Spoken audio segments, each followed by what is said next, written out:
मंगलाचरण करेंगे। ओम नमः सिद्धेभ्यः जय श्री ओम नमः सिद्धेभ्यः जय श्री ओम नमः सिद्धेभ्यः।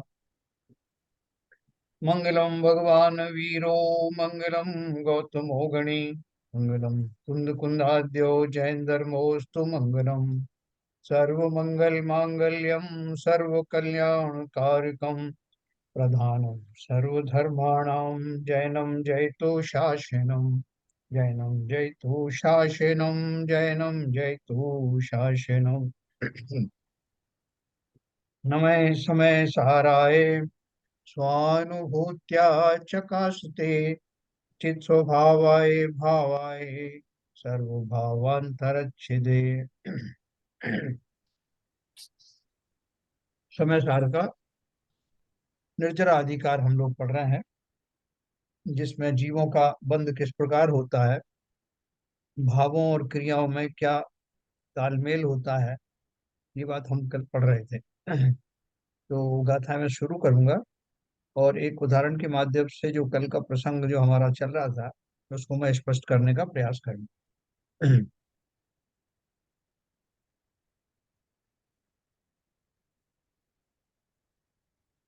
देखिए, अपना ये पढ़ रहे थे अपन, ये मैं पढ़ चुके हैं फिर भी फिर से पढ़ता हूँ मैं।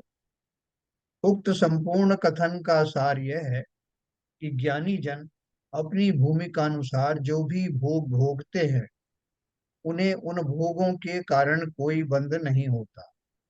मिथ्यात्व की भूमिका में होने वाला अनंत संसार का कारण रूप बंध तो ज्ञानी को होता ही नहीं है।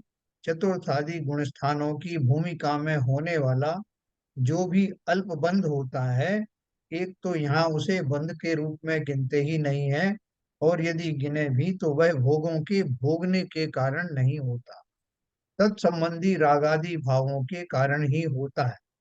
ज्ञानी की उपादानगत योग्यता के कारण ही होता है, पर द्रव्यों के उपभोग के निमित्त से नहीं होता।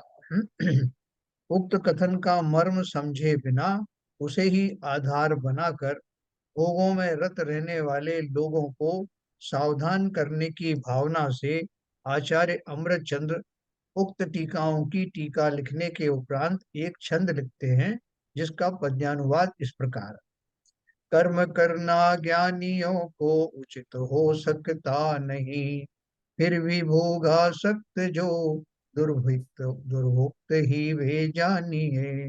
हो भोगने से बंधना, पर भोगने के भाव से तो बंध है बस इसलिए निज आत्मा में रत रहो। हे ज्ञानी, तुझे कभी भी कोई भी कर्म करना उचित नहीं है। वो तो बोलते कभी भी, कर्म मतलब कार्य।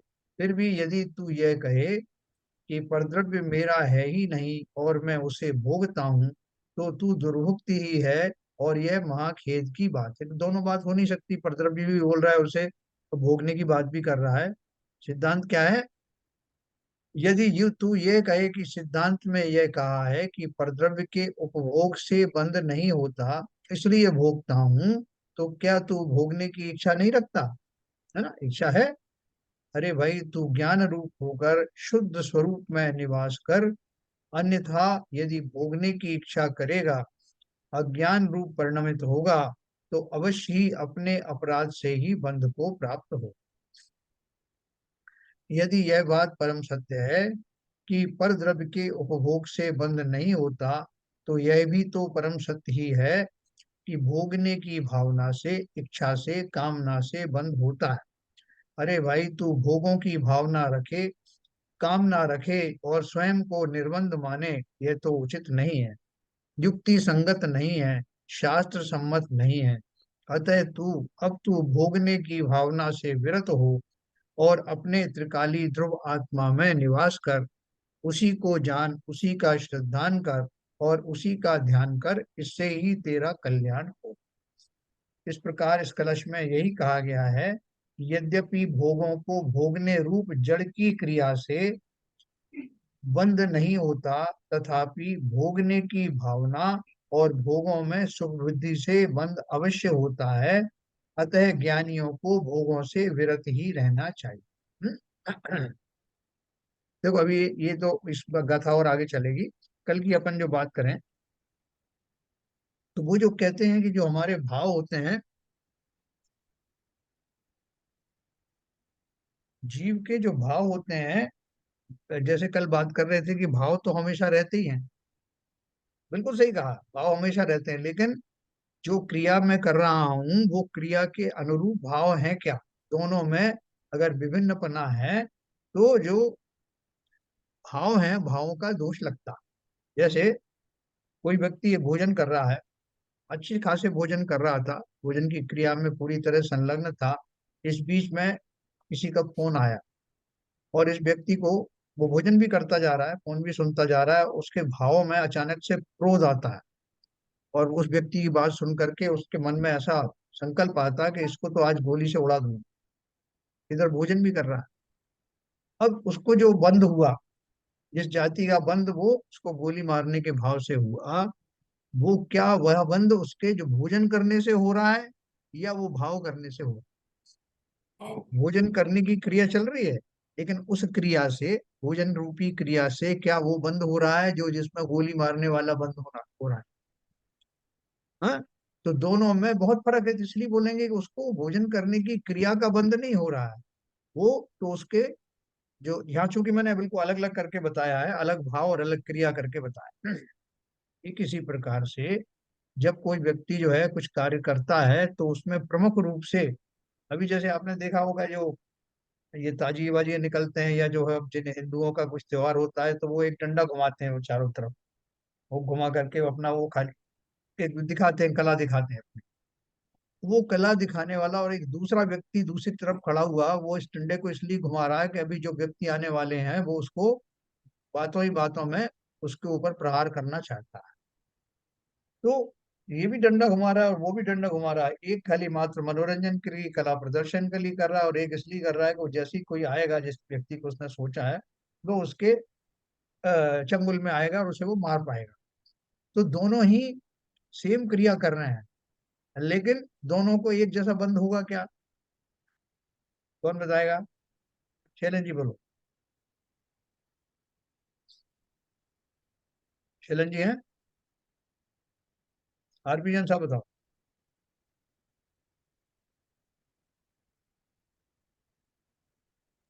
हेलो, मेरी आवाज आ रही वो नहीं आ रही है दोनों को आपकी। अलग अलग बंद होंगे सर। है? क्योंकि जिसके भाव जुड़े हुए हैं उसको तो पूरा का पूरा बंद होगा, हाँ। और जिसके भाव जुड़े नहीं है तो क्रिया से आई डोंट नो, बंद तो होता नहीं है, क्रिया से भावों से ही बंद हो रहा है। अभी देखो, आप अगर कोई ये कहे कि नहीं साहब भाव तो हमेशा रहते हैं, तो भाव होंगे, लेकिन उसके भाव जैसे उसका कला दिखाने के भाव थे, उस क्रिया से, जो जो क्रिया वो कर रहा था उससे, वो जो भावों का बंद कर रहा है, किसी को मारने का भाव कर रहा है, वो उसकी क्रियाओं से उससे तो सीधा जुड़ा हुआ है। लेकिन ये ऐसी व्यक्ति, इस व्यक्ति के भाव तो उससे नहीं जुड़ रहे। नहीं, हिंसा करने का भाव ही नहीं है उसका। भाव ही नहीं, क्रिया दोनों एक जैसी कर रहे हैं। इसका मतलब ये है कि क्रिया से, मात्र क्रिया से बंद नहीं होता जब तक कि उनके अंदर वैसे भावों का जुड़ाव ना हो, है ना? और इसका अर्थ ये भी है कि क्रिया और भाव दोनों स्वतंत्र हैं। वैसे इसमें एक बात और ये भी है हाँ। कि ज्यादा वो कला प्रदर्शन कर रहा है, और कला प्रदर्शन करने में वो उसके डंडे से किसी आदमी की चोट लग जाती है और वो हाँ। आदमी मर जाता है, हाँ। तो अब ये बंद किसको होगा? नहीं, बंद तो उसका होगा भाव तो है उसको। नहीं मारने का, तो नहीं, मारने का भाव उसको तो है नहीं उसको। मारने का भाव नहीं, इसलिए वो मारने वाले बंद नहीं होंगे उसके। कोई प्रमाद आदि के भाव का बंद हो सकता है, है कोई प्रमाद प्रमाद वगैरह का, असावधानी का वो बंद हो सकता है, लेकिन वो तो मारने वाले भाव कला, का बंद। अरे नहीं, कला दिखा रहा है तो उसमें असावधानी क्या हुई इसने? नहीं नहीं, एक बात बता रहा हूँ, अगर कुछ बंद भी अगर मानते हैं तो कौन सी कैटेगरी में जाएगा वो मैंने आपको बताया।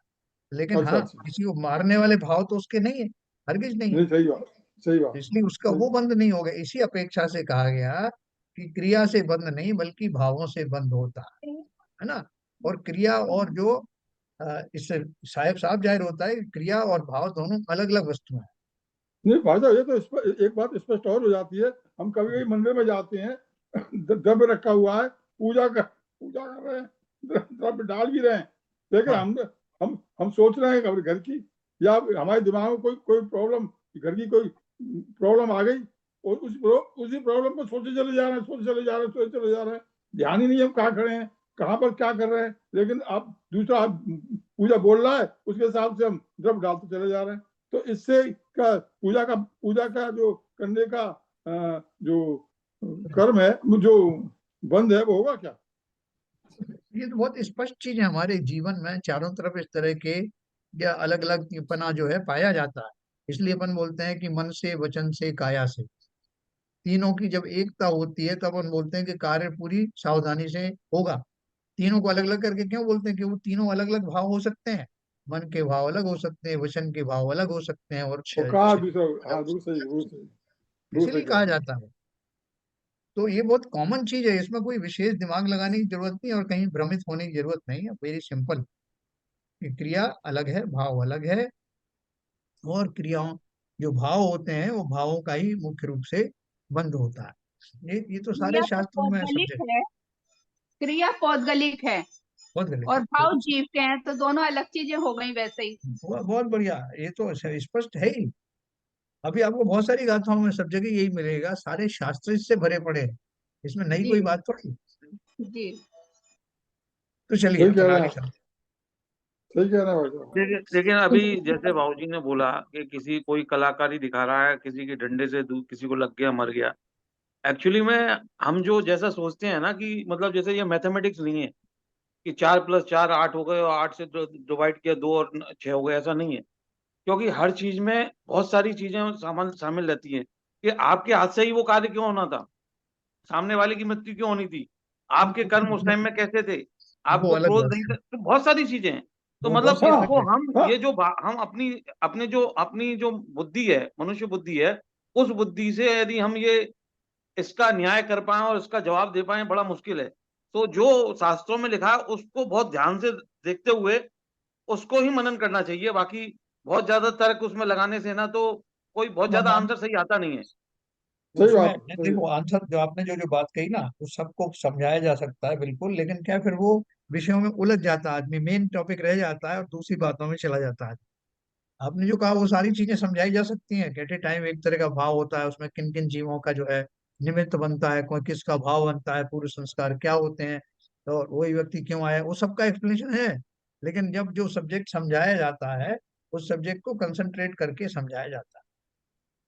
तो और देखो, वैसे भी इसमें जो गाथा में आपकी में बहुत स्पष्ट कहा है, भोगने की भावना और हाँ, भोगों में संबंधी। बस बस बस बस, इवन वही क्रियाएं हैं, जैसे शरीर मुंह में रख करके जो है, कोई एक व्यक्ति है, इसने एक चना चना लिया और उसने जीभ के ऊपर में यूं रख करके खा रहा है, दूसरे ने उसे फेंक करके मुंह में रखा और खाया, तो इससे कोई फर्क नहीं पड़ा, लेकिन उस समय उनके क्या विचार चल रहे थे, उन भावों का बंद हो रहा है। सिंपल बात ये है। वजह सबके पीछे कर्म प्रधान है। आपके कर्म कौन से बने हैं, और उस कुछ कर्म के हिसाब से आपको क्या, कौन सा कर्म उदय में आ गया, आपको क्या करना है, ये सब कर्म प्रधान है हमारा जन धर्म। तो इसलिए नहीं, उदय कर्म के ऊपर सब कुछ निर्भर उदय उदय की बात तो है ही है, साथ साथ नवीन बंध की बात हो रही है। है। कि हाँ नवीन तो सही बंध सही। के समय में जीव के भाव कैसे थे, उन्हीं के अनुसार जो है वो अपन पढ़ते चले आ रहे हैं। कंफ्यूजन मुझे समझ में नहीं आ कहाँ से हो गया, ये तो बहुत सिंपल और एकदम एस्टेब्लिश्ड थ्योरी है। और देखते भी अपन, क्रिया कुछ और क्रिया कुछ की कुछ होती है, अपन पढ़ते हैं ना उसमें। हाँ हाँ, क्रिया कुछ की कुछ होती, क्या था वो मुझे जड़ कर्म घुमाता है मुझको, ये मिथ्या भ्रांति रही मेरी, मैं राग द्वेष किया करता, तो क्रिया होती जड़ केरी, ये अपन पढ़ते हैं ना। जो भाव हाँ, कर्म या भाव मरण सदियों से करता आया हूँ। करता आया हूँ। सही है। तो देखो, अब आगामी गाथाओं में, गाथाओं का सूचक कलश काव्य कहते हैं। ऊपर उन्होंने क्या लिख दिया? भोगने की भावना और भोगों में सुख बुद्धि से बंध अवश्य होता है, अतः ज्ञानियों को भोगों से विरत ही रहना चाहिए। रहना चाहिए क्या, रहते ही हैं। जो अपन ने भरत चक्रवर्ती का और ये सब का जो पढ़ा अपन ने, कि भोग भोगते हुए भी ज्ञानी भोगों में लिप्त नहीं होता, उस उन्हीं गाथाओं की सपोर्ट में ये सब बात है। क्योंकि उनको भोगने की भावना नहीं होती। हम उन्हीं जो है आहार करते हैं, अपन कई बार बोल चुके, जो भावलिंगी संत हैं, जो जिन्हों वेद विज्ञानी हैं, जो में दृष्टि हैं, वो आहार करते हैं तो खाली वो पेट का गड्ढा भरने के लिए कर रहे हैं, उनमें कोई रस नहीं ले रहे हैं कि क्या हलवा है कि क्या पूड़ी है, और वो अपने गिने हुए ग्रासों के माध्यम से अपना काम करके चले जाते हैं। उसमें अगर वो भोजन का आनंद लेने लगे, भोजन के रस में आनंद लेने लगे, तो वो वैसा ही बंद हो जैसा कि अज्ञानियों को होता है। अब आगामी गाथाओं का सूचक कलश काव्य कहते हैं, जिसका पद्यानुवाद इस प्रकार। तू भोग मुझको ना कहे, यह कर्म निज करतार को, फलाभिलाषी जीव ही नित कर्म फल को भोगता। फलाभिलाषा विरत मुनि जन, ज्ञानमय वर्तन करें, सब कर्म करते हुए भी वे कर्म बंधन ना करें। देखो कितनी बढ़िया बात की है, 152 नंबर का ये बात। कर्तारं स्वफलेन यत्किल बलात् कर्मे विनो योजयेत, कुर्वाणः फललिप्सरेवु रेव हि फलं प्राप्नोति यत् कर्मणः। ज्ञानं संसदपास्त रागरचनो नोबध्यते कर्मणा, कुर्वाणो अपि हि कर्म तत्फल परित्यागैकशीलो मुनिः। कर्म यानी कार्य, कर्म का अर्थ यहाँ पे क्या है, कार्य से उसके कर्ता को फल के साथ बलात् नहीं जोड़ता, अर्थात कर्म कर्ता से यह नहीं कहता कि तू मेरे फल को भोग, अपितु फल की इच्छा वाला व्यक्ति ही कर्म को करता हुआ कर्म के फल को प्राप्त करता है। कर्म के प्रति राग नहीं रखने वाले और ज्ञान रूप रहने वाले मुनिराज, कर्म फल के त्याग रूप स्वभाव वाले होने से कर्म करते हुए भी कर्म से नहीं बंधते। है ना, अपने जैसे अपने वो उसकी कुम्हार की जो उदाहरण ली थी, कुम्हार जो है घड़ा घड़ा बना रहा है, रोज ही बनाता है। अब वो इसमें इतना अभ्यस्त हो गया है कि इधर जो है वो ग्राहकों से बात भी कर रहा है, और घड़ा भी बन रहा है उसके, ऑटोमेटिकली उसका आदत में आ गई है। इस बीच में कोई बच्चा आया, उसका उससे कुछ गलती हो गई तो उसको डांट भी रहा है, कोई ग्राहक आ गया उससे झगड़ा भी कर रहा है, और उसका हाथ चल रहा है वो घड़े बनाने। तो घड़े बनाने की जो क्रिया है और जो उसको जो डांट डपट कर रहा है, उनमें तालमेल है क्या? उसको जो बंद हो रहा है वो उनके झगड़े वगड़े का, उसमें वो जो घड़े रूप क्रिया है उसका कुछ हाथ है क्या? वो तो मैकेनिकली चल रही है। तो उसको जो बंद हो रहा है, वो बंद तो उसके जो भाव हैं, जिन भावों से वो चिल्ला रहा है या झगड़ रहा है, उन उसमें जो इन्वॉल्वमेंट है उसके कारण से बंद हो रहा है। जो अपना घड़ा बनाने वाली क्रिया है उससे कोई बंद नहीं हो रहा। उसी प्रकार से जो जब तक मेरा उस फलों से नहीं जुड़ता है, कि जैसे मैंने आपको मुनिराज का उदाहरण दिया कि वो आए ही वहां से आहार करने की इस इच्छा से आए कि आज बड़ा स्वादिष्ट भोजन मिलने वाला है, फलाना सेठ जो है चौका लगा रहा है, आज बहुत आनंद आएगा। और वो अभी देखते हैं क्या क्या डिश मिलने वाली है, उसका वहीं से भाव बना के आए, और जब वो मिला तब उसमें आनंद भी लिया। तो उनको उसका बंद होगा कि नहीं होगा? उनके कंपैरिजन में वो एक मुनिराज हैं जो कि निरपेक्ष भाव से आहार ले रहे हैं, उन्हें पता ही नहीं है कि कौन सेठ दे रहा है, कि कौन साहू दे रहा है, कौन कंगाल दे रहा है, और क्या दे रहा है, और उसमें क्या इष्टानिष्ट बना है, ऐसा कोई मतलब नहीं। तो दोनों एक ही क्रिया को।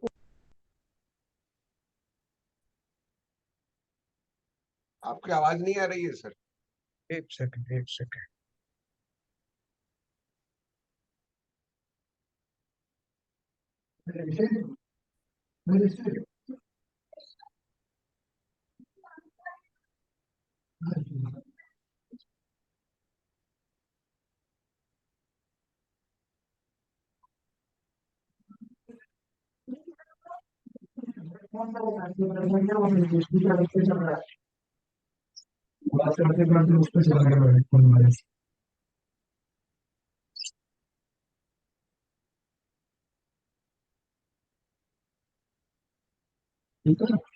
हेलो, हेलो, आवाज आ हाँ रही? हाँ, आ रही है आवाज, आ आ रही रही है है। सर, आ रही है।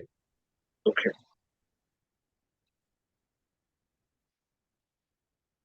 ये मैंने आपको दो उदाहरण दिए मैं मुनिराज के, कि एक मुनि जो है उनमें पूरा रस ले रहे हैं, सोच के भी आए हैं कि इसका आज पूरा पूरा एंजॉय करेंगे, और कर भी रहे हैं। और एक मुनिराज जो है, ना तो उन्होंने सोचा था, बल्कि ऐसी आखड़ी बांध के आए थे कि अगर ना मिले भोजन तो अच्छा है, इसलिए अटपटा नियम लेके आए। लेकिन फिर भी आहार का उनको योग मिला, और वो भी आहार कर रहे हैं, और दूसरे मुनि वो आहार कर रहे हैं, दोनों की क्रिया आहार करते हुए दिखाई दे रही है।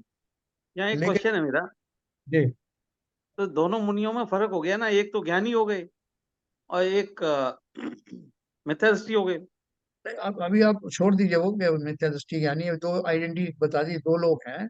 अभी अच्छा, दोनों में से वो ज्ञानी और अज्ञानी तो अपने आप उसके हिसाब से निर्धारित हो जाएगा। तो दोनों का जो बंध हुआ, वो बंध एक जैसा होगा या अलग अलग? निश्चित रूप से अलग अलग ही होगा। बस। उनकी तो क्यों हुआ अलग अलग? उनकी लिप्सा थी खाने में, लिप्सा थी उनकी, गद्यता थी आहार उनकी को खाने में, और दूसरे थे उनकी खाने, मतलब चूंकि भोजन करना जरूरी है शरीर के हिसाब से, तो उस हिसाब से गड्ढा भरने आए थे। उनको एक काम करना था, उसको अपना पेट भरा और चले गए अपने उस। यहाँ पर समझ। हाँ बोलिए। यहाँ पर तीसरी बात और पैदा होती है।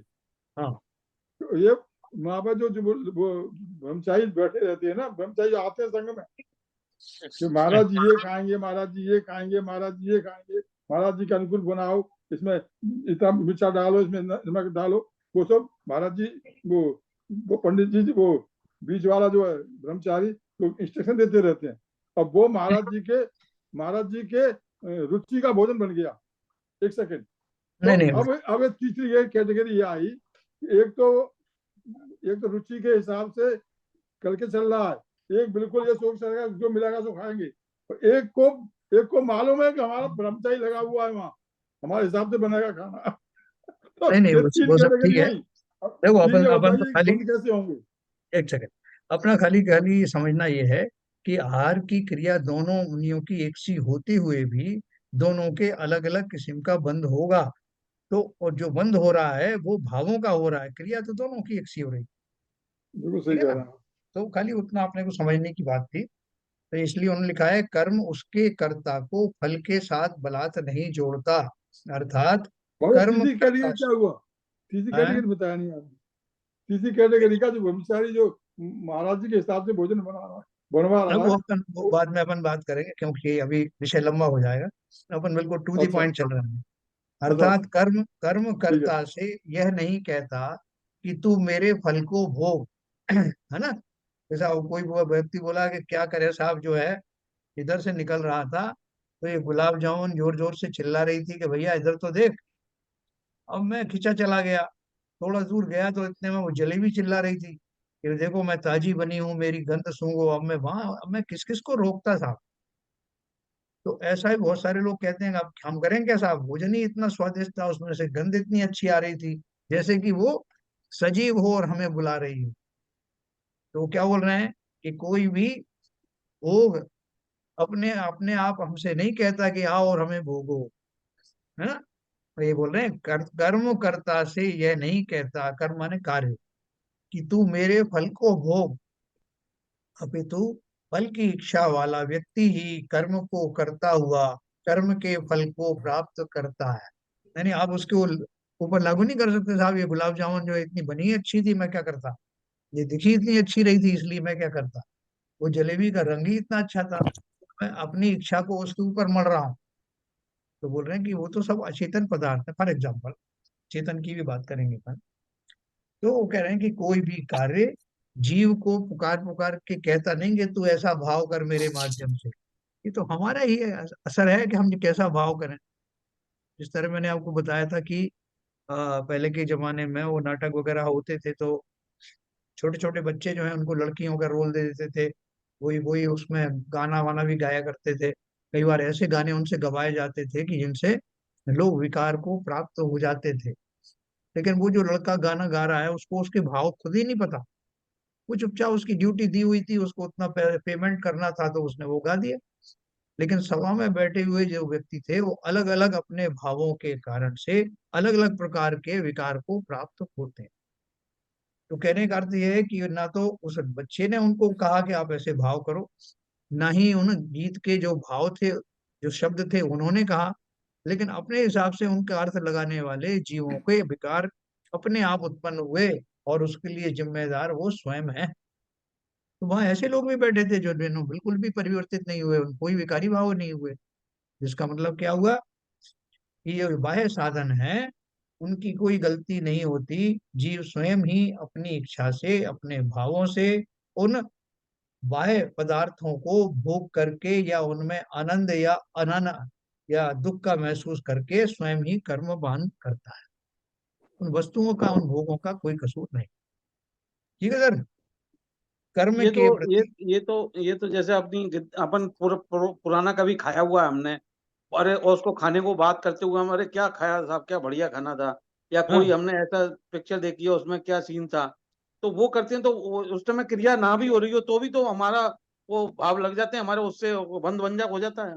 बिल्कुल, इसलिए वैराग्य भावना में क्या कहा, भोगे जो भोग पूरब उनका न होवे स्मरण। क्यों बोलते हैं, मरते वक्त जीव जो है उस पर शैया पे पड़ा हुआ है और समाधि भावना में लिखा है, वैराग्य भावना में लिखा है कि जो मैंने भोग भोगे उनका भी स्मरण ना हो। क्योंकि जब भोगे थे तब तो बंद हुआ ही था। अब उस स्मृति को वापस उस आइकन के ऊपर में वो ले जाने से फिर से वैसे ही भाव होंगे और नवीन बंद होगा। इसलिए आगामी भोगों की वांछा ना हो और अनागत में जो पहले भोगे हुए भोग है उनका भी स्मरण ना हो, ऐसा ज्ञानियों का चिंतन होता। तो कर्म के प्रति राग नहीं रखने वाले और ज्ञान रूप रहने वाले मुनिराज कर्म फल के त्याग रूप स्वभाव वाले होने से कर्म करते हुए भी कर्म से नहीं बंधते, है ना। कर्म तो वो भी कर रहे हैं कि उन्होंने जैसे जो पुस्तक वगैरह उठाई, पुस्तक को जो पढ़ रहे हैं। अभी एक व्यक्ति ना बहुत जोर जोर से पुस्तकें उठा के पटकी, उसको कोई मतलब नहीं कि इस पे नीचे जीव दबे मरे कुछ हो जाए, उसको तो उठा करके रखना है। और पढ़ने का जबरदस्ती कह दिया किसी ने कि कुछ किताबें भी पढ़ा करो, तो गुस्से में पढ़ रहे हैं, अपने किताबों को उठापटक कर रहे हैं। और दूसरी तरफ एक दूसरे मुनिराज हैं जो अपनी तरफ से पूरी कोशिश कर रहे हैं कि वो पुस्तक जिन्हें वो पढ़ने वाले हैं उनको सावधानी पूर्वक पीछे आदि से मार्जन करके उनको पढ़े। तो क्रियाएं तो दोनों एक से कर रहे हैं लेकिन भाव दोनों के अलग अलग हैं। एक को शांत स्वभाव से उन तत्वों का चिंतन करने के लिए पुस्तकों का इस्तेमाल कर रहे हैं, और दूसरे गुस्से में आकर के दूसरों को दिखाने के लिए कि मुझे जबरदस्ती कर रहे हो, तो वो सब क्रियाएं कर रहे हैं।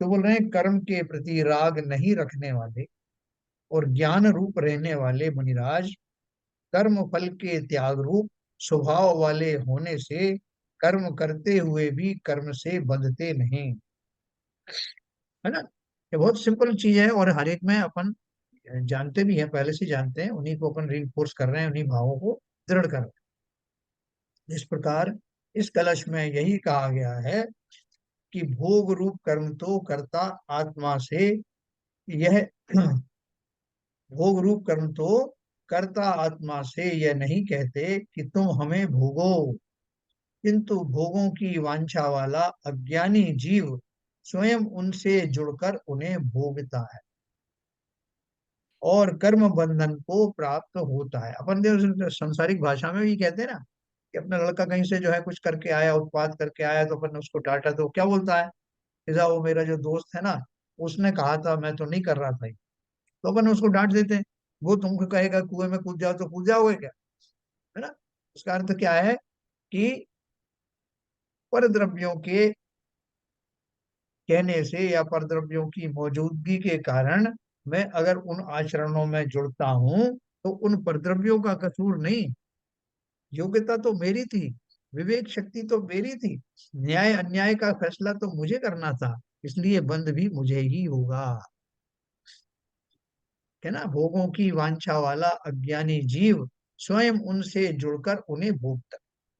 अब इसमें दो कैटेगरी क्या हो गई, कि जो विवेक पूर्वक जो है निर्णय ले पाता है वो ज्ञानी, जो विवेक पूर्वक नहीं ले पाता वो अज्ञानी। यही तो हम सबके साथ हो रहा है। हमें संसार में इतनी ज्यादा प्रतिकूलताएं मिली, अनुकूलताएं तो मिली मिली, प्रतिकूलता भी मिली, तो ज्ञानी जो है उन प्रतिकूलताओं से आंदोलित होता नहीं और रागादि के प्रसंगों में पागल होता नहीं। इसलिए हमारे लिए ही वो मेरी भावना लिखी गई। होकर सुख में मगन न भूले, दुख में कभी ना घबरावे।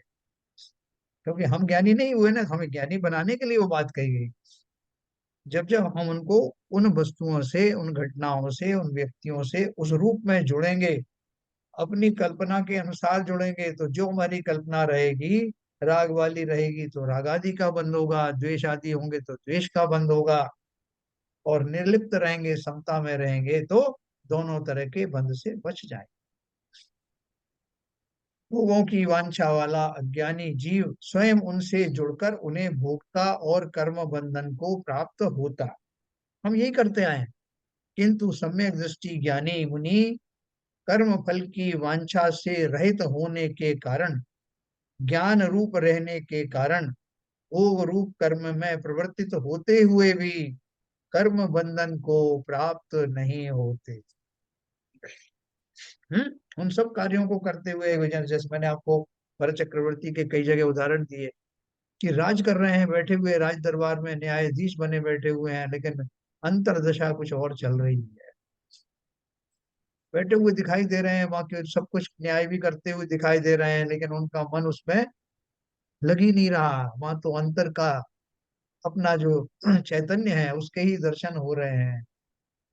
और वो बार बार कह रहा है, वो क्या बोलते हैं उसको, जो उनका मंत्री है, महाराज इस व्यक्ति ने ये अपराध किया था, इसका ये किया था, उसने वो किया था, तो महाराज इसको उचित दंड देना चाहिए। महाराज फिर अंतर्मुखी हो गए। फिर उसने कहा, महाराज इसका निर्णय तो करिए, इसको क्या करना है। तो ना भाई, जो नियम है उसके अनुसार इसको सजा का घोषणा कर दो। वो कह के फिर अंतर्मुखी हो गए। तो उनका उन सजाओं में, उन सब में मन लग नहीं रहा है। तो उनका जो निर्मल भावों के प्रति रुझान है, तीव्र उपयोग उसका ही मुख्य रूप से बंध चल रहा है ना। क्रियाओं से नहीं चल रहा। क्रियाओं का किंचित जो हो रहा होगा होगा मैकेनिकली, लेकिन वास्तव में जो उपयोग जहां लग रहा है उसका ही बंध होगा। यही कारण था कि थोड़े समय पश्चात ही वो भरत जो है दीक्षित हो गए। न केवल दीक्षित हो गए, वैराग्य से ओतप्रोत होने के कारण कपड़े उतारते उतारते, आभूषण उतारते उतारते केवल ज्ञान हो गया। यानी उतना सा जो समय था, और वो फॉर्मेलिटी के लिए भी वो आवश्यकता थी, वस्त्र आदि तो उतरने ही चाहिए ना, कोई भी आवरण आदि नहीं रहना चाहिए। उनका भी संयोग मिला, निमित्त मिला, और भावों का जो कुछ थोड़ी बहुत कमी रह गई होगी, वो भी कमी पूरी हो गई। तो ये प्रत्यक्ष हमने प्रतिमानियों की कहानियों में सब में पढ़ा है। इससे अपन समझ सकते हैं कि कर्म फल की वांछा के बिना भी जीव उन क्रियाओं को करते हुए ज्ञानी पाए जाते हैं, लेकिन वांछा रहित होने के कारण उन्हें उन कर्मों का फल नहीं मिलता, उन कार्यों का फल वैसा नहीं होता। ज्ञान रूप रहने के कारण भोग रूप कर्म में प्रवर्तित होते हुए भी कर्म बंधन को प्राप्त नहीं होते। हाँ, अभी देखो ये जो होती ना विशल्या, विशल्या का मैंने आपको किस्सा सुनाया था कि विशल्या को पिछले भाव में एक अजगर ने निगल लिया था, और उसका खाली जो है ऊपर ऊपर की गर्दन, चेहरा बस उतना बचा था, बाकी निगली जा चुकी थी। वो जिसकी बेटी थी वो राजा को बाद में मालूम पड़ा, तो वो अपना धनुष बाण लेकर के आए जंगल में, और उस अजगर के ऊपर में उन्होंने निशाना साधा। तो उनकी पुत्री ने बोला कि पिताजी, मेरा मरण तो निश्चित है, इतना इसने निगल लिया है और इसको अब पेट भरने दो ना, क्या दिक्कत है। वैसे भी हर एक की मृत्यु का समय निश्चित होता है और साधन भी निश्चित होता है। हो सकता है मेरी मृत्यु ऐसे ही होनी हो, तो इसलिए हो रही है, इसमें आप बिल्कुल भी विकल्प मत करिए, इस जीव को मारने की कोशिश मत करिए। मेरे शरीर से अगर इसका पेट भरता है तो भरने दो, और मैं तो जिनेन्द्र देव का चिंतन कर रही हूँ, इसलिए मुझे भी कोई कष्ट है नहीं। तो देखो उसकी क्रिया क्या हो रही है। उस समय वो मरने की उसमें कगार में है, और सामान्य जीव होता तो उसको कितना तीव्र आर्त ध्यान होता। लेकिन वहां समता धारण करके न केवल स्वयं को उसने समता में स्थापित किया, बल्कि अपने पिता को भी संबोधन करके उस द्वेषपूर्ण प्रक्रिया से बचा लिया। तो ज्ञानियों को, उसकी जगह कोई और होता तो अपने पिता को कहता जल्दी करिए पिताजी, पहले तो उनको गाली देती इतनी देर कैसे हो गई, अब आप आए हो, फिर मेरा तो बचना मुश्किल है, ये है, फिर भी आप कोशिश करिए, मार डालिए इसको, ऐसा कह सकते हैं। यानी एक ही परिस्थिति में रहने वाले दो विभिन्न जीव अलग अलग चिंतन को प्राप्त हो सकते हैं, अलग अलग भावों को प्राप्त हो सकते हैं, फलता अलग अलग कर्म बंधन में बंध सकते हैं। वो समूरत्न है ना, वो जल का वो सैकड़ों मक्कड़ बैठा हुआ है उसके हाँ ऊपर, वो कह रहा अगर है मैं होता तो हाँ हाँ हाँ हाँ, वो भी देख राहु वो है। मच्छर महामच्छ, यस बराबर, हाँ, सही कह रहे हैं आप।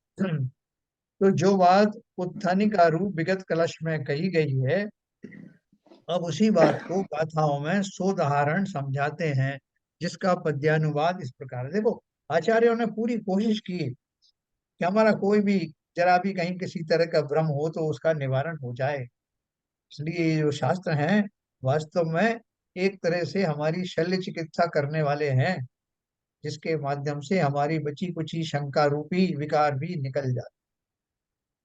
तो क्या बोल रहे हैं, 224 नंबर 225 नंबर पे बताया जी उन्होंने, पुरुषो यथा को अपि है वृत्ति निमित्तम तु सेवते राजानम, तत्सोऽपि तदाति राजा विधान भोगान सुखोत्पादकान, एवमेव जीव पुरुष है कर्म रजः सेवते निमित्तम, तत्तदपि तदाति कर्म विविधान भोगान सुखोत्पादक। थोड़ा ठीक से छपा नहीं, 225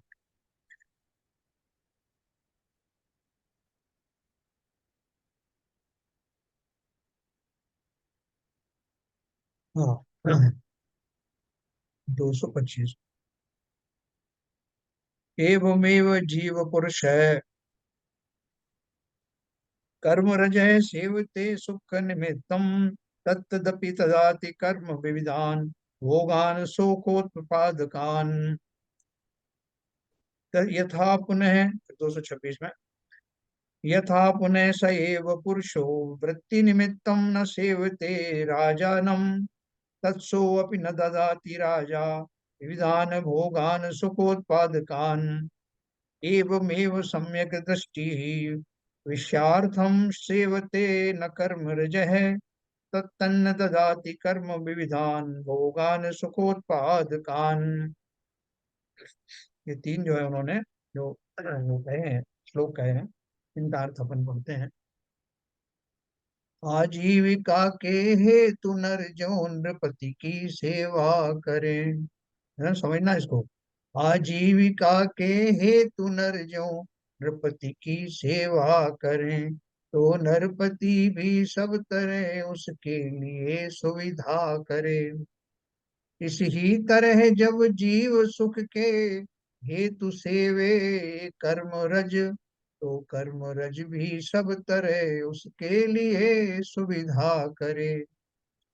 आजीविका के हेतु जब नर नृपति सेवा ना करे, तब नृपति भी उसके लिए उस तरह सुविधा ना करे।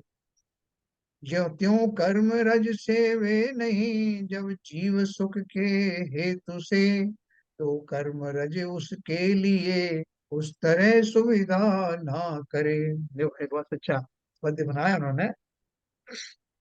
जिस प्रकार इस जगत में कोई भी पुरुष आजीविका के लिए राजा की सेवा करता है, तो वह राजा भी उसे अनेक प्रकार की सुखोत्पादक भोग सामग्री देता है। राजा को लोग भेंट लेके जाते हैं तो राजा भी बहुत इनाम देता है। उसी प्रकार जीव रूपी पुरुष सुख के लिए कर्म रज का सेवन करता है, तो वह कर्म भी उसे अनेक प्रकार की सुखोत्पादक भोग सामग्री देता है। जैसे वो कोई कर्म करता है, अच्छे कर्म करता है, पुण्य आदि का प्राप्त करता है, तो पुण्य के जब फलित होता है तो उसको अनेक प्रकार के सुख उत्पन्न होते हैं। फिर आगे, जिस प्रकार वही पुरुष आजीविका के लिए राजा की सेवा नहीं करता, तो वह राजा भी उसे अनेक प्रकार की सुखोत्पादक भोग सामग्री नहीं देता है। उसी प्रकार सम्यक दृष्टि विषय भोगों के लिए कर्म रज का सेवन नहीं करता तो वह कर्म भी उसे अनेक प्रकार की सुखोत्पादक भोग सामग्री नहीं देता। हाँ, सम्यक दृष्टि जीव है, विषय भोगों के लिए कर्म रज का सेवन नहीं करता। अब ये एक मुनिराज है, मुनिराज सम्यक दृष्टि तो है ही, साथ में और ऊपर के गुणस्थान होने पे उन्हें उन सबसे भोगों से विरक्ति है। तो विरक्ति है तो अपन बोले हैं, देखो बेचारे ये महाराज, कहाँ तो ये सेठ जो है कितना बढ़िया बढ़िया भोजन कर रहा है, या ये भी पहले करते थे, और अभी देखो उनकी क्या दशा हो गई। सम्यक दृष्टि दर्शन को खाना है क्या, इन्हें मिला क्या आखिर में? जगह जगह धक्के खा रहे हैं, पैदल चल रहे हैं, और इनको जो भोजन आदि भी है वो बड़ा मुश्किल से उनका आहार वगैरह होता है, प्राप्ति होती है, तो सुखों की सामग्री तो उन्हें मिल ही नहीं रही, अपन ये कह सकते हैं ना। तो क्यों नहीं मिल रही है? क्योंकि उन्होंने उन भोगों को इस योग्य समझा ही नहीं, उनमें उनमें कोई रस माना नहीं, उन्हें उनको निष्कृत कर दिया है। तो इसलिए उनको वैसी भोग सामग्री प्राप्त नहीं हो रही। प्राप्त नहीं हो रही मतलब वो उसका आनंद नहीं ले रहे। आनंद नहीं ले रहे का अर्थ क्या है? कि जैसा मिथ्या दृष्टि जीव उसमें आनंद मानता है, वैसा आनंद वो मानते ही नहीं। बाह्य में देखने वाला तो ये कहेगा कि नहीं, कुछ मिल ही नहीं रहा, क्योंकि उन्होंने उस तरह की वस्तुओं का ना तो उनका इकट्ठापन किया और ना ही उनके भाव स्वरूप हैं। तो कहने के रूप में भले ही ये आएगा कि इन्होंने चूंकि उन भोगों की सेवा नहीं करी, उन भोगों के प्रति ममत्व नहीं रखा, इसलिए अब भोगो ना, फल कुछ नहीं मिलेगा, ये मिथ्या दृष्टि सोच है। लेकिन वहां उन्हें जो मिल रहा है वो इन मिथ्या दृष्टियों को 56 प्रकार के भोजन से भी मिल नहीं सकता। ये बात अलग। यहाँ खाली ये समझाने की बात कर रहे हैं कि जिसको जो चाहिए उसे उस रूप उसके अनुरूप वातावरण का निर्माण करना पड़ेगा, है ना। तो ये बोल रहे हैं आगे, उसके लिए बता और आगे बताएंगे, उसको क्लियर करेंगे। आचार्य अमृत चंद्र ने आत्मख्याति में उक्त 4 गाथाओं का 4 पंक्तियों में सीधा साधा सा अर्थ कर दिया है, जो इस प्रकार है। कोई पूछ रहे हैं कुछ? हाँ देखो, इसका अर्थ बताता हूँ। इसके लिए उन्होंने क्या किया, एक ये श्लोक लिखा 153 नंबर का।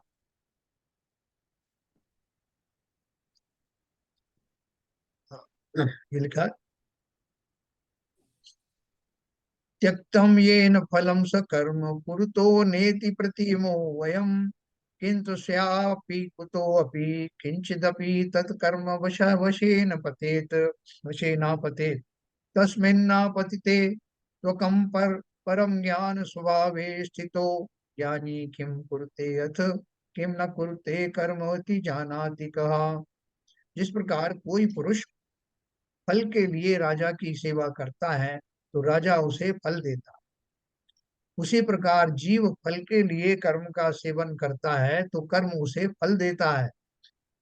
तथा जिस प्रकार वही पुरुष फल के लिए राजा की सेवा नहीं करता तो वो राजा भी उसे फल नहीं देता। इसी प्रकार सम्यक दृष्टि फल के लिए कर्म का सेवन नहीं करता तो वह कर्म भी उसे फल नहीं देता। यह तात्पर्य है जो मैंने आपको समझाया, है ना। कि जो जिसने, अपन कहते हैं जैसा कर्म करोगे वैसा ही फल मिलेगा, जैसा बोओगे वैसे ही काटोगे, अपन बोलते हैं ना। तो वो जो जीव ने किसी की हिंसा करने का भाव किया तो उसको आज नहीं तो कल उसका फल मिलता है। या तो राजदंड आदि मिलेगा, और आगे चल के उसके जो कर्म बनेंगे उनसे जो प्रकृति का जो न्याय होगा वो मिलेगा मिलेगा। और जो समता भाव में रह रहे हैं, जो जिसने किसी जीव को उससे कोई आकांक्षा की नहीं, उसे मारने आदि का भाव किया नहीं, तो उसको वैसा फल भी नहीं मिलेगा। बहुत सिंपल बात है। इस प्रकार इन गाथाओं में यही कहा गया है कि अज्ञानी भोगों की आकांक्षा से कर्तृत्व बुद्धि पूर्वक शुभ अशुभ भावों में प्रवर्तता है। कौन? अज्ञानी। इस कारण वह अनंत संसार के कारणभूत मिथ्यात्वादी कर्मों से बंधता, और ज्ञानी जीव भोगों की आकांक्षा से कर्तृत्व बुद्धि पूर्वक शुभ अशुभ भावों में नहीं प्रवर्तता। यद्यपि उसके भी चारित्र मोह के उदय में भूमिका के अनुसार शुभ अशुभ भाव पाए जाते हैं, तथापि वह उनमें रत नहीं होता।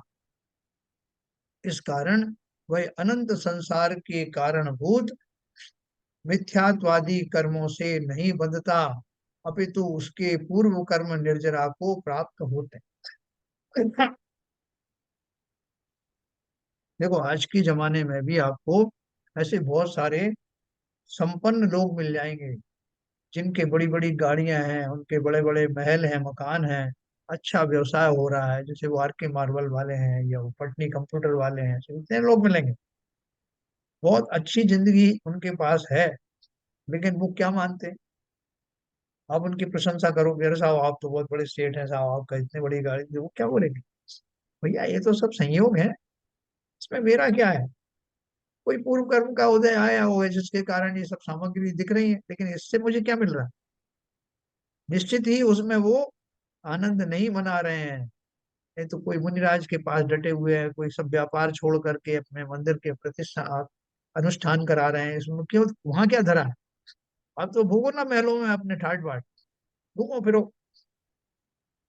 हवाई यात्रा करो। बोले हवाई यात्रा तो वो करते हुए पाए जा रहे हैं, लेकिन किसके लिए जा रहे हैं? मुनिराज के दर्शन करने जा रहे हैं, किसी मंदिर में दान देने के लिए जा रहे हैं।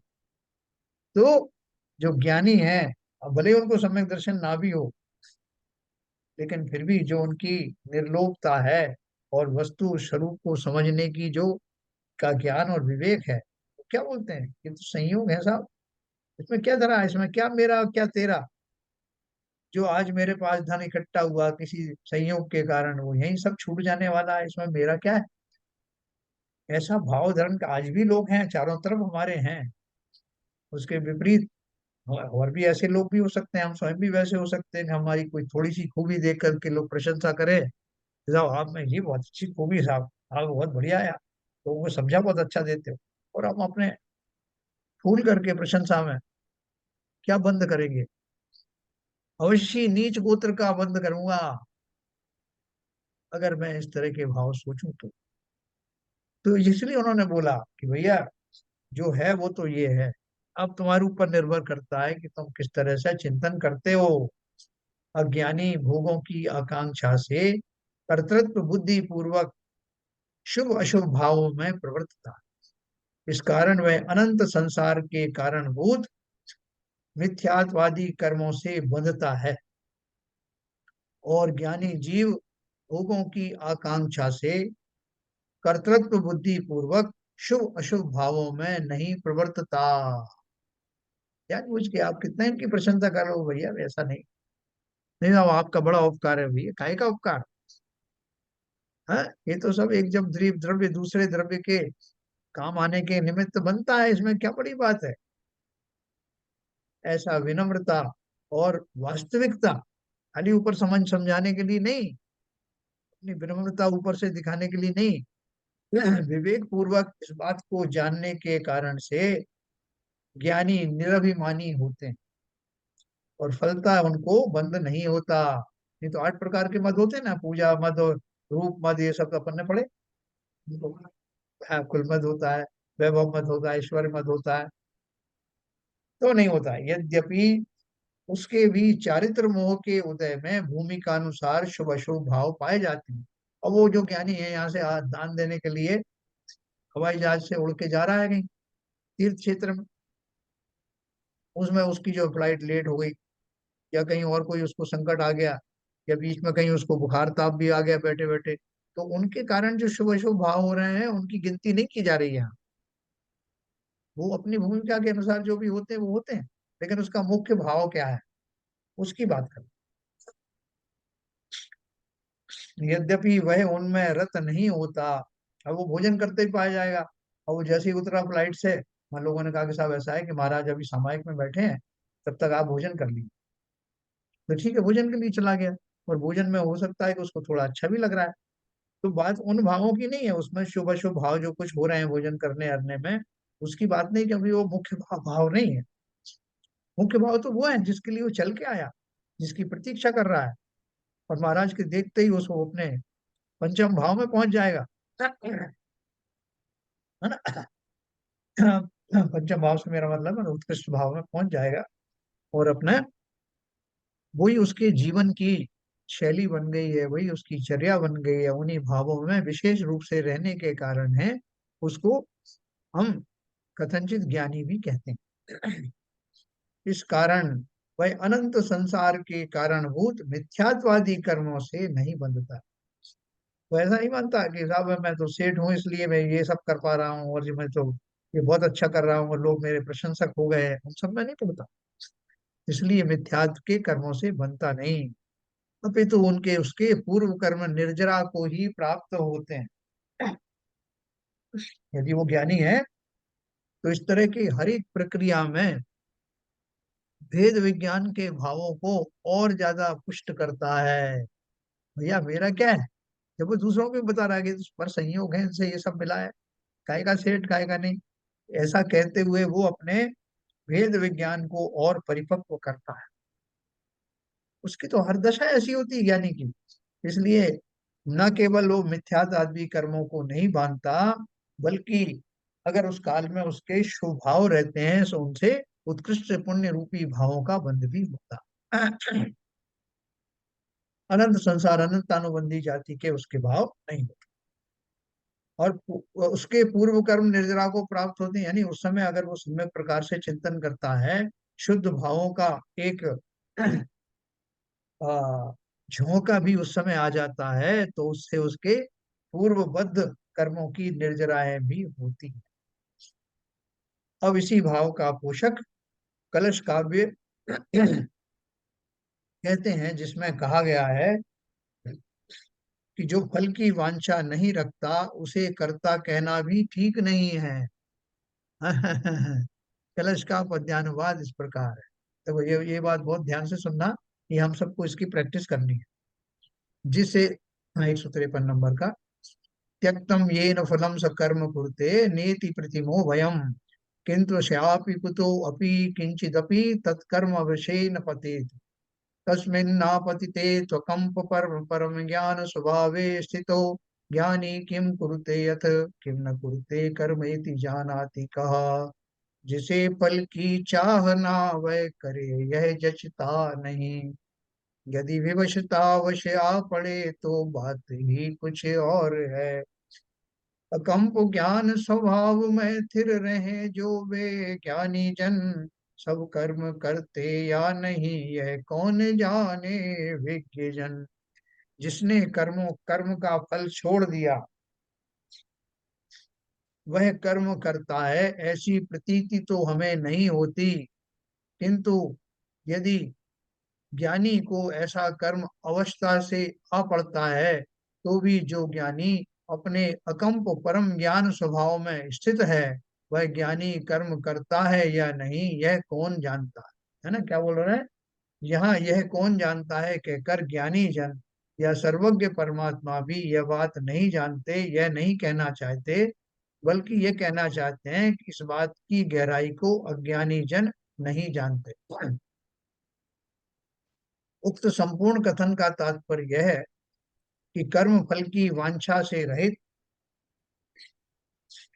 ज्ञानी जीवों के प्रत्याख्याना वर्णादि कर्मों के उदय के अनुसार जो भी रागादि भाव और उन भावों के अनुसार जो भी बाह्य क्रियाएं देखी जाती हैं, उनके कर्तृत्व और भोक्तृत्व से वे ज्ञानी जन भिन्न ही रहते हैं। उनका कर्ता भोक्ता वे स्वयं को नहीं मानते, इस कारण उन्हें तत्संबंधी बंध भी नहीं होता, अपितु निर्जरा होती। देखो इसका एक उदाहरण देके मैं समाप्त करूंगा। वो अकंपनाचार्य मुनि थे ना रक्षाबंधन की कथा में, उनके संग के ऊपर में जब संकट आया, तो विष्णु कुमार मुनि को बताया गया कि भैया, एक तो वो दूसरे महाराज वो जो रात्रि में बोलते नहीं, उन्हें बोलना पड़ा, और उन्होंने एक क्षुल्लक जी से कहा कि सामने जो विष्णु कुमार मुनि बैठे हैं इनको विक्रिया रिद्धि सिद्ध हो गई है, इनको जाके घटना पूरी बताओ, ऐसा ऐसा मैंने देखा ज्ञान में कि मुनियों पर उपसर्ग हो रहा। तो रात्रि में बोले तो उसका दोष तो उनको लगा, और वो विष्णु कुमार मुनि जो है उनको अपनी दीक्षा छोड़ करके वो वामन रूप धारण करके उन्होंने उस उपसर्ग का निवारण किया।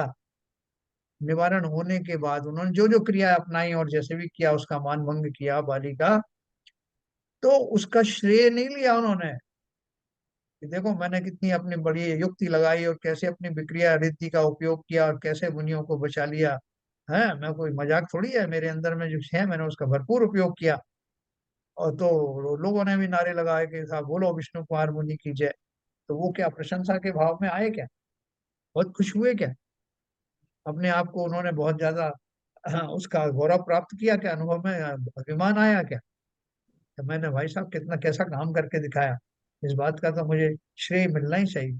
नहीं, बल्कि उन्होंने तो सोचा कि मैं मुझे मुनि धर्म छोड़ करके ये सब करना पड़ा, रात्रि में ये सब करना पड़ा, किंचित मायाचारी का भी प्रयोग करना पड़ा, ये मेरे लिए अपरिहार्य था, मैं उसको टाल नहीं सकता था, इसलिए हुआ। लेकिन ये हुआ तो गलत, ये मेरे मुनि स्वरूप को शोभा नहीं देता, मजबूरी में मुझे करना पड़ा, उसका प्रायश्चित लिया।